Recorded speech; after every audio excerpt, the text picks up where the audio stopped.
dia, oitavo ano. Tudo bem com vocês? Espero que sim.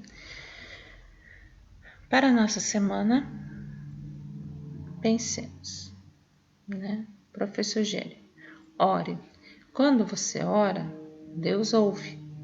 Quando você espera, Deus prepara. Quando você crê, Deus faz acontecer. Amém. Então, tenhamos fé, vamos pedir a Deus. As coisas não acontecem no mesmo tempo, né, dos humanos. Eu sempre falo, o tempo de Deus é um tempo diferente do nosso, mas nunca vamos perder a fé, né? Sempre vamos pedir para que Ele nos auxilie e Ele esteja conosco, ok? Pessoal, a partir dessa semana, então, temos um novo modelo, uma nova estrutura, né? Teremos 2 aulas por semana. E com isso, os nossos capítulos serão divididos em 2 aulas de 15 minutos e não mais uma aula de 15 minutos por capítulo. Combinado? Eu peço que vocês peguem sempre o livro, estejam sempre com o livro na mão quando vocês vão assistir a aula, porque eu vou acabar dando dicas, vocês vão percebendo, né, que vocês têm do que eu estou falando, vocês vão conseguir fazer anotações e assim por diante. Tá? O ideal é que vocês sempre já tenham feito a leitura também, para terem uma noção quando eu estou falando da aula, quando estou falando de exercício, quando que eu estou falando de texto em si. Então, o nosso capítulo foi e continua sendo essa semana Contentamentos e Rebeliões, que é o capítulo 9 do material impresso, páginas 178 a 197. Na semana passada, falei com vocês da primeira parte, página 178 a página 188. E nessa semana, então, a segunda parte, que é da página 189 à página 197.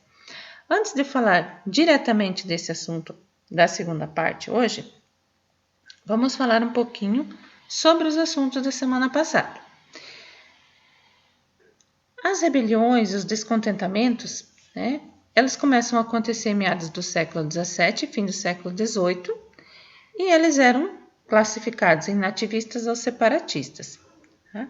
Os nativistas, eles eram movimentos ou rebeliões que tinham a intenção de melhorar a condição da colônia diante da exploração que ela sofria da metrópole. Já as separatistas, não é o objetivo de melhorar essa condição, é realmente separar-se da metrópole, ok? Relembrando lá então, as nativistas. 1641, aclamação do Amador Bueno em São Paulo. Okay? Eles não concordavam, né, estava acontecendo uma discordância em relação à escravização dos indígenas. Eles vão aclamar Amador Bueno como o rei da província de São Paulo, vão expulsar jesuítas e tal. Ele acaba não aceitando e, né, digamos assim, trai o povo e fica do lado da metrópole. Em 1666, a conjuração de Nosso Pai, a revolta contra Mendonça Furtado em Pernambuco. Essa conjuração foi essa revolta contra Mendonça Furtado, né? Que a metrópole vai designar o Mendonça Furtado para ser o administrador deles.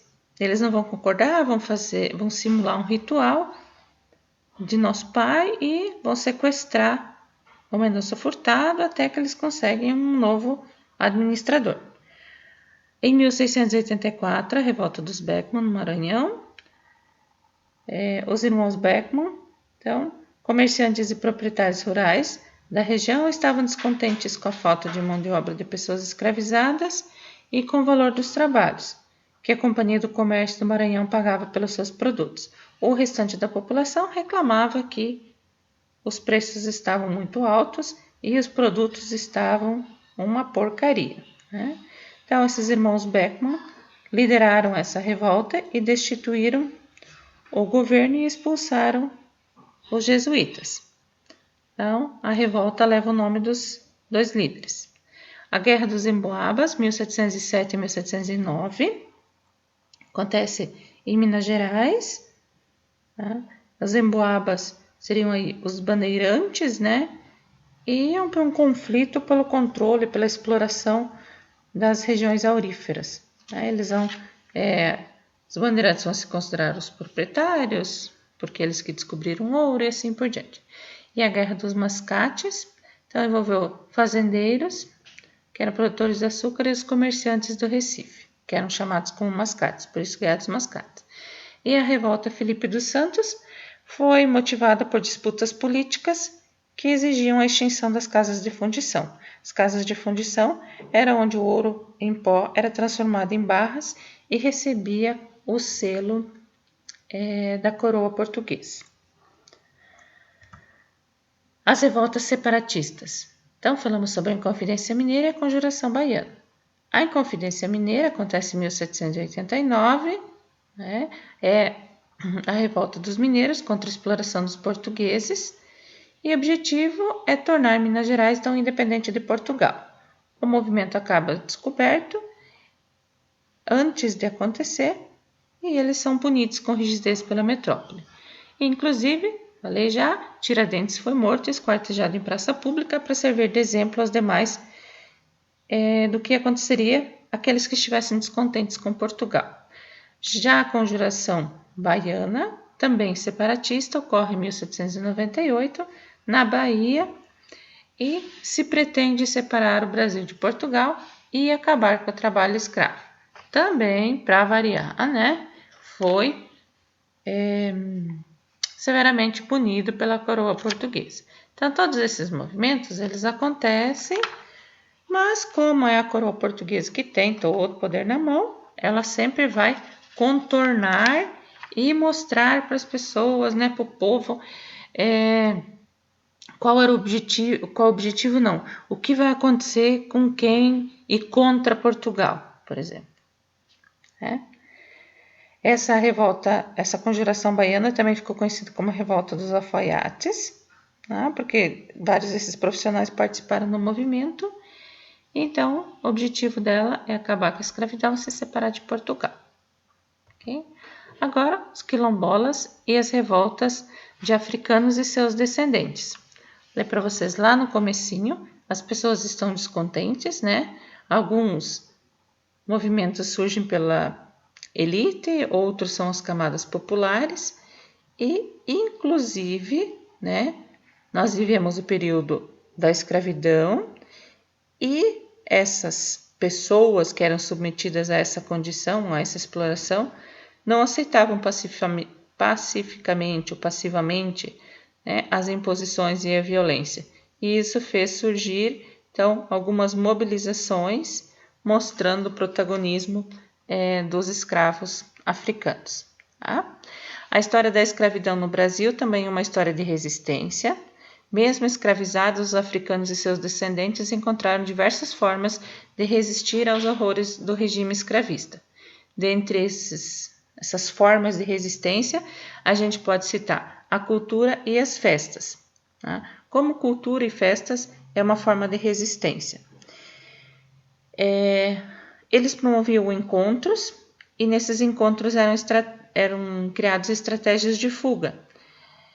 E por isso que os batuques, né, africanos, eles acabavam sendo, como que eu posso dizer, proibidos em diversas ocasiões, porque eles sabiam que se tivesse um batuque, se tivesse uma dança, algo nesse sentido, uma festinha aí de africano, era provável que eles estivessem se organizando para fugirem.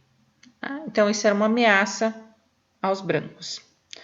Uma outra forma, como eles eram viviam em condições subhumanas, muitos africanos e seus descendentes acabavam se suicidando, ou seja, então suicídio também é uma forma de resistência. Muitas escravas eram abusadas pelos senhores de engenho, elas acabavam engravidando e aí elas vão praticar aborto para não verem os filhos delas crescerem naquela condição tão desagradante, né? E depois ser obrigado a trabalhar como escravo, sabendo que é um filho de senhor. E as fugas propriamente ditas. Essas fugas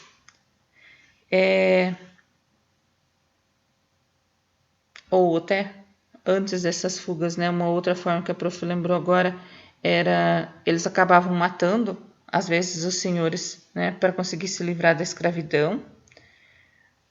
Pouquíssimos tinham condições de comprar sua liberdade, ou eram libertados, né, por meios legais. Quando eles fugiam, eles, caso fossem capturados, né, eles passavam por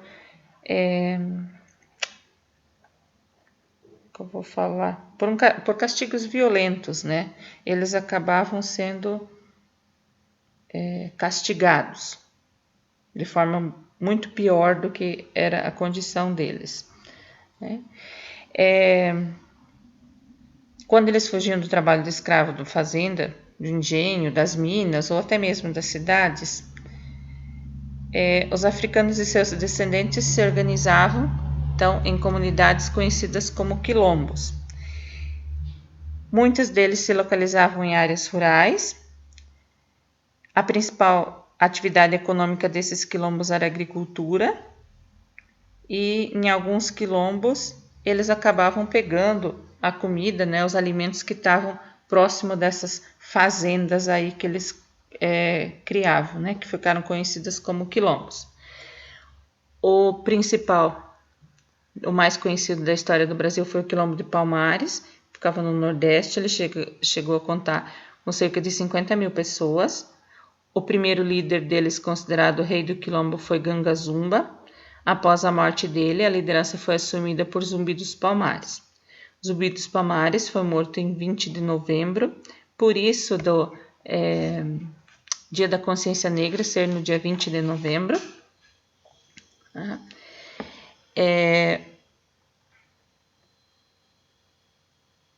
Além dessas fugas e das formações de comunidades quilombolas, aconteceram outros movimentos de resistência, como o prof já falou, e mesmo as revoltas dos africanos e seus descendentes, que era lá então, através da cultura, do suicídio, do aborto, fugas, né? Um dos movimentos mais importantes foi a revolta dos malês, que ocorreu em Salvador, na Bahia, após o fim do período colonial, 1835. A revolta dos malês, então, na Bahia, Salvador, no ano 1835. A rebelião foi protagonizada por cerca de 600 negros livres que seguiam o islamismo, os malês, também chamados de negros de ganho. Eles exerciam várias profissões, eram artesãos, alfaiates e pequenos comerciantes. Mesmo assim, eles eram discriminados, por isso eles lutavam pelo fim da escravidão, ou seja, eles eram negros que estavam livres, né? Trabalhavam, tinham seu ganho, mas eles eram discriminados pela sociedade. Com isso, nós podemos perceber o quê? Que a prática de discriminação contra africanos e seus descendentes é baseada em racismo, e infelizmente isso permanece como uma prática bastante atual no nosso país, né? É pelo fato de ser negro, esse preconceito, essa discriminação. Então, eles tinham profissões iguais aos outros, eram livres, mas pelo fato de eles serem negros, eles eram deixados de lado, eles eram discriminados. Atividades para essa semana: reler o capítulo 9, que teoricamente vocês já leram para a semana passada. Então, páginas 178 e 197. Realizar os exercícios que não precisam ser postados no AVA. Exercício 2 a 6, páginas 185 a 192. Atividades 2 a 8, páginas 193 a 195. A atividade para postar essa semana no AVA, tirar foto lá e postar, é a atividade 1 da página 193. Na semana passada, a prof deu essa atividade 1 para vocês fazerem e não precisava postar no AVA. Então, agora com essa nova nomenclatura, como a prof está vendo o mesmo assunto, vocês vão buscar essa atividade que teoricamente está pronta, só fotografar e postar. Dica, a prof falou aí na aula a resposta dessa atividade. Ok, pessoal? Então, vocês têm agora, né, o restante da manhã, não, né? Tem um tempinho aí para estar resolvendo os exercícios e daqui a pouco nos vemos e a prof vai falando e corrigindo, tirando dúvida. Ok, galera? Até mais!